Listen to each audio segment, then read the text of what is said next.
కొమరంభీం జిల్లా కౌటాల మండలం గుండాయిపేటలో చల్లటి నీళ్లతో పబ్లిక్ దాహం తీరుస్తున్నాడు ఆనందరావు. చెట్టుకు వాటర్ క్యాన్ ఏర్పాటు చేసి వచ్చిపోయే వారికి చల్లని నీటిని అందిస్తున్నాడు. మండుటెండల్లో ప్రజల దాహం తీరుస్తున్న ఆనందరావుని జనం అభినందిస్తున్నారు. ఇక్కడ నీళ్ళు కోసం చల్లటి నీళ్ళు ఉండాలని తాగాలి. అందరి కోసం నేను ఒక 10, 20, 30 లీటర్లు నేను చల్లగా చేసి ఉంచుతా. అందరు వచ్చి తాగుతారు. ఎండ కోసం ఉంచాలని నాకు ఒక చెట్టుకు చల్లగా ముంతా చేసి కుట్టి నీళ్ళు తాగిస్తాను. బాగా అందరూ నీళ్ళు అడుగుతుండే, అందుకోసం నేను తాగియాలని ఇక్కడ పెట్టిన బాగట్టిన అందరు వచ్చిపోయేటోళ్ళు తాగుతారు. పుణ్యం అనుకొని నేను తాగిస్తాను. మాకు నీళ్ళ సౌకర్యం లేదు.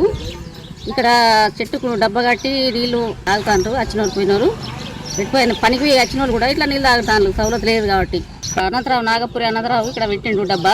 అందుకోసం వచ్చిన వాళ్ళు పోయిన వాళ్ళు ఎటుపోయి వచ్చిన వాళ్ళు కూడా ఇక్కడ నీళ్ళు తాగుతాండు. రోజుకు 23-30 లీటర్ల నీళ్లు పెడతాడు పొద్దున సాయంత్రం. కాబట్టి అందుకోసం బోరింగ్ అయినా ఉండాలి దగ్గర.